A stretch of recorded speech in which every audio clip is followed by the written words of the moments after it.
Hi, so I'm Rugile Matuleviciute. I'm a PhD student over at King's, and today I'll discuss some of the work I'm doing as a part of my PhD. So you truly are not the audience that I need to be talking about microglial states, right? Because we know that, especially now with all the developments in the omics fields, the microglia exist heterogeneously in multiple states at once. They are described by specific proteomic, metabolomic, transcriptomic, epigenetic, and morphological profiles. These states are also quite plastic as well, with the microglia being able to move between them, and also with these cells being adopting these states depending on the context that they encounter. In particular, microglia are incredibly diverse transcriptomically, so from a single cell sequencing data, we are now able to sort of work out the clusters and signatures, primarily from mice, but also from the developing human work, as some of it that we heard earlier today as well, both like signatures of embryonic microglia, postnatal, developing juvenile adult microglia, and aged microglia, and microglia in the disease cases as well. However, what if I sort of put this to you that things can be a little bit more complicated than they seem? So we have this variety of transcriptional states from single sequencing data and transcriptional profiles, but that's not all we know about, right? Because we also know that alternative splice space is a thing, and transcripts can be differentially spliced depending on the context that they encounter, and each of the transcripts that we see in single cell data, we don't quite yet appreciate the full variety of the isoforms that can be there. So here's just an example of some of the states of differential splicing that can occur. For example, exon skipping, where we skip certain exons, retaining introns and intron retention, and so on and so forth. And I'm not just saying this to make things more complicated, because we already know that microglia as a field are incredibly diverse. But there is actually a logic and importance in this transcript-wise isoform diversity, because in certain conditions, like neurodevelopmental disorders like ASD, schizophrenia, bipolar disorder, we do see isoform level dysregulation. In particular, in some of the genes that are associated with things like inflammatory response to cytokines, receptor activity, and so on and so forth. This is what microglia is involved with. And indeed, when they look at single cell profiles, at cellular profiles, that isoform level dysregulation happens in microglia as well.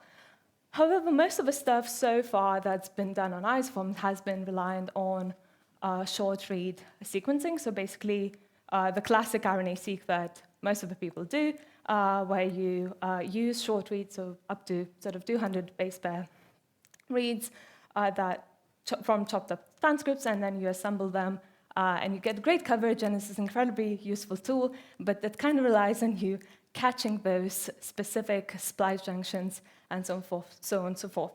So with the development of new technologies in the field, so-called third-generation sequencing, we're now seeing the technologies emerge like Oxford nanopore sequencing or PacBio, which actually allow to sequence the transcripts from start to finish and actually appreciate the entirety of the length of the isoform.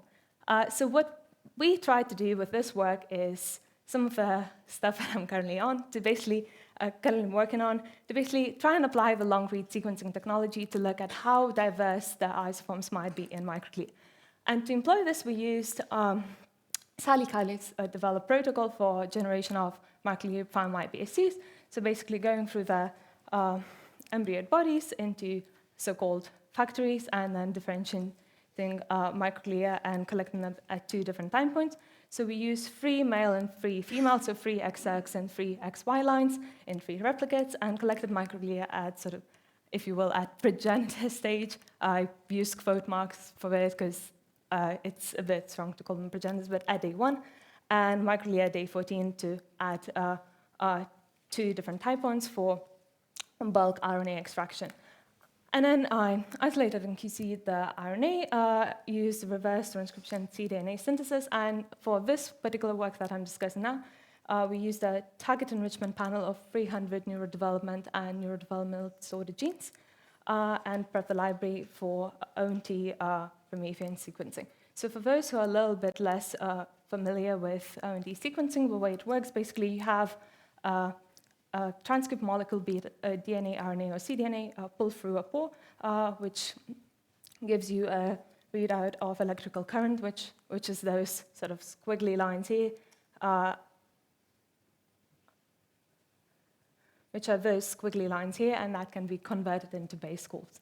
And we processed the data by using Guppy base calling, watch up and cut up the DAB to process our reads, using Minimap to transcript align, and then Talon, Flare, and Bamboo as different tools to call different isoform variants, and then Scanty and Genome Browser and isoform switch analyzer to look into these switches. So first of all, we just wanted to look in our panel what kind of is our overall look. So first of all, we discovered that, surprisingly, we had quite a few genes that had a fairly significant number of isoforms. Around a third of the genes in a panel had between 10 and 50 isoforms, which is already quite a lot. We also had under 10% of genes that had between 50 and 100 isoforms, and around just under 10% of genes that had over 100 isoforms, which is absolutely massive numbers and is absolutely incredible to see that. So then I was just kind of wondering, is there anything particular about those genes that have more, these greater number of isoforms? And indeed, when I looked at the genes with more than 50 isoforms, I saw that in particular, they seem to be the genes that are linked with transcription and regulation, DNA binding pathways, RNA polymerase binding pathways, and so on and so forth. So seem to be genes that are associated with a lot of molecular transcription and translation processes. We then decided to look at sort of a landscape of these isoforms and basically see how many of them have been previously described, how many of them are the things that we're seeing for the first time.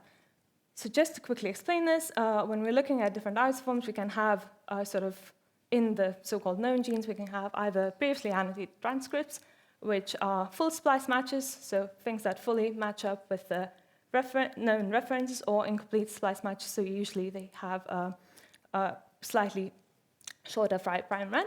You can also have so-called novel transcripts, which are novel in catalog, so these are the transcripts that are new transcripts that haven't been previously described, but they contain a set of previously annotated splice donor acceptor and splice junction sites, or fully novel not in catalog transcripts which contain previously unannotated unannotated sites. Sometimes you can also detect so-called novel genes, so transcripts in an antisense direction or in intergenic fusions. So when we looked at our panel of genes, and I appreciate this is quite overwhelming, but you can see most of this slide is sort of in green, meaning that most of the isoforms that we are identifying across our panel are belonging to this so-called novel in catalog category. So these are novel isoforms that we haven't previously detected, but these are the isoforms that contain some of the known, previously known splice sites and splice junctions.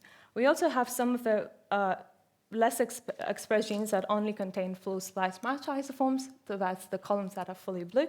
As I mentioned, these are usually the genes that show low expression in this case, and some that also have these sort of novel non-catalog isoforms as well.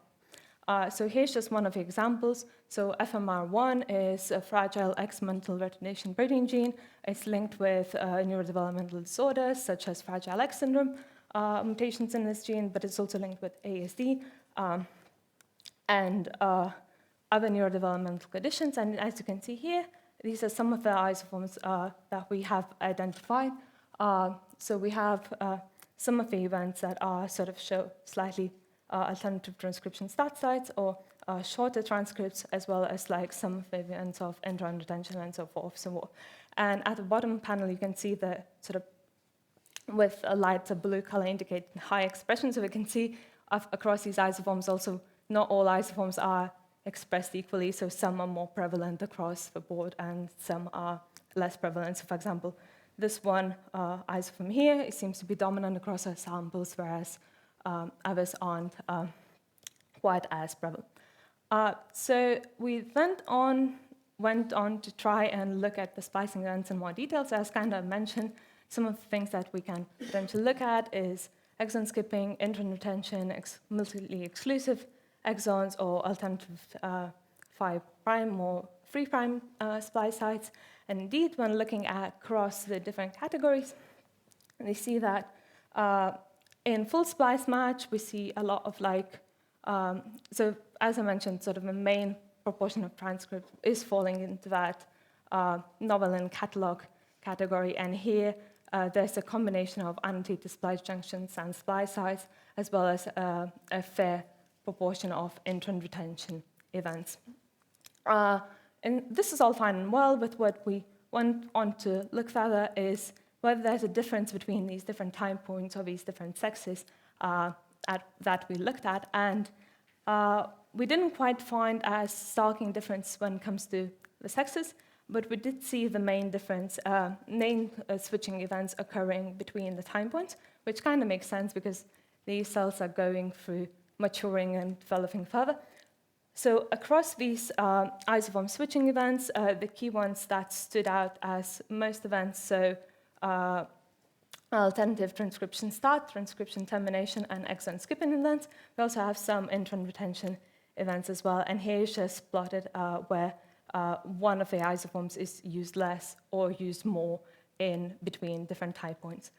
And to sort of illustrate this point, I want to give some of the sort of case studies as examples.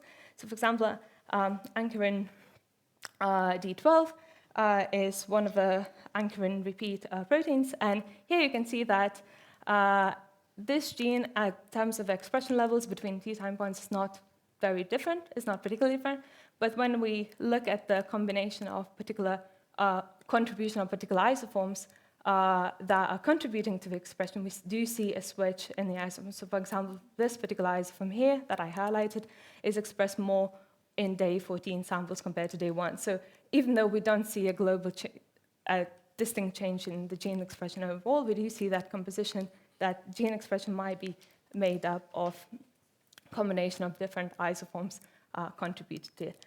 And on the flip side, here we in the KCTD13 gene, we do see a decrease in expression in day 14 compared to day 1. However, when we look at this particular isoform, its contribution to the expression remains unchanged, as we do see the decrease in expression between two time points. However, the fraction which this isoform takes up remains the same between these two time points. So this is just to illustrate that the way we look at gene expression might not be giving us the full picture, because even though we sometimes may not be seeing genes being differentially expressed, the isoforms that are contributing to that expression may be making up a slightly different picture. So I hope I managed to sort of slightly tease you into the world of using long-read sequencing to detect transcript isoforms, and as we begin to appreciate that actually the cells and the human body and the brain in particular are very, very diverse transcriptionally, and the usual approach of just looking at gene expression, whether things change or not, might not be telling us the full picture. And with that, I'd like to thank my supervisors, Tony Vernon and Deepak Shrivastava over at King's, and our collaborators, so John Mill's group at Exeter, in particular Rosemary Bamford, who taught me how to do the nanopore sequencing, and as well the financial support, including the bursary from the Chemical Society that I received to attend this conference. So thank you very much, and I'll be happy to take any questions. Thank you.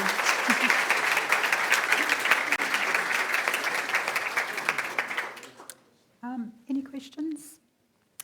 I'll ask one first. I see you collaborate with John Mills from the University of Exeter, and I just wondered if you'd had a chance to compare your microglial profiles with his long-range brain So data. that's some of the work that we want to do in the future. So they haven't quite got the microglia out of those brain sequence yet, but that is definitely something that we want to do to compare our data, and particularly with the fetal brain tissue that they have sorted out with the microglia from the fetal brain tissue. Yeah. That probably answers my second question, which is, are you looking at a very early stage in microglia profile, and whether it would be the same in adult or older adult? So that's a great question. So these microglia transcription are still quite fetal because we, as a group, are more interested in neurodevelopmental disorders. So our focus has been primarily on sort of early developmental time points. I know John Mills' group are working on sort of the brains all across the human lifespan. So watch that space for slightly later time points, but for our purposes, we are focusing on the early development. Okay, thank you. Who's got the microphone? How are you handling splicing artifacts that occur with large genes at least? So that's... sorry, can you just repeat the question? So how are we handling splicing artifacts, right? So one of the things that we're currently trying to work out is to use the computational tools. So some of the things like SCAND3 are sort of meant to detect the RT switching and things like that help to identify transcripts that are potentially artifacts. I will admit that it's a very much an open debate in the field of long-read sequencing, that what is a real isoform, what is not. And that's currently what we're trying to grapple with. So a lot of it essentially relies on comparing the output from different computational tools at the minute, which is what I've been doing. I'm sorry, this is not a very satisfactory response, but it's just a kind of state of the field, I would say. Okay. Yeah, that's really nice work and a really nice talk. I guess I'm a convert to long-read sequencing because we've done the same in Alzheimer's mice, so we should compare data. I guess my question is, have you tried to use your data to look for differences in protein isoforms between the two stages? So what I've been doing at the minute is trying to look at potential predictions for coding potential. So that's currently the work that I'm working on, because we do see from preliminary stuff that some of these isoforms do get tagged for nonsense-mediated decay, so they're likely just errors, if you will. But we do see some that do show different expression, different protein domains in the transcript, coding for different protein domains in transcripts. So that's something that I'm working on. There's a question there.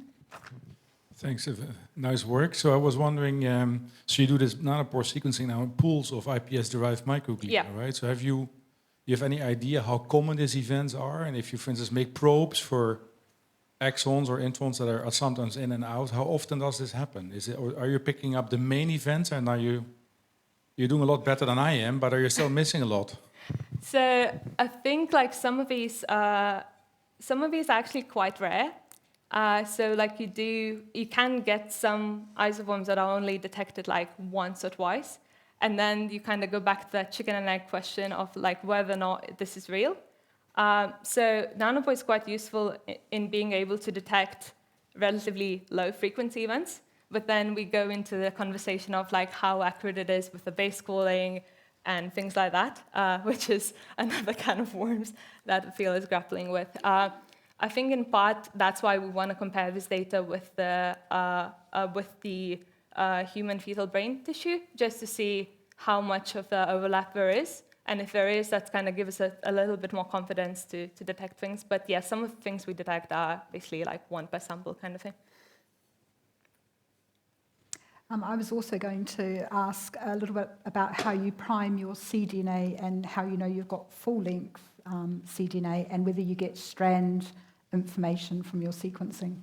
So in this case, we're looking at the targeted panel. So in this case, we have sort of probes for each exon, each known exon of a gene. And if a gene is longer than 1,000 base pairs, we have multiple probes per exon. And you do get strand information when you process the data. Something that I'm currently trying to do as well is I'm trying to use direct RNA sequencing on these samples to basically compare how that lines up, but the depth in that case is much lower compared to this because we're enriching probable. Okay, thank you. Are there any more questions? If not, thank you very much. Thank you. And we'll move on to our next speaker.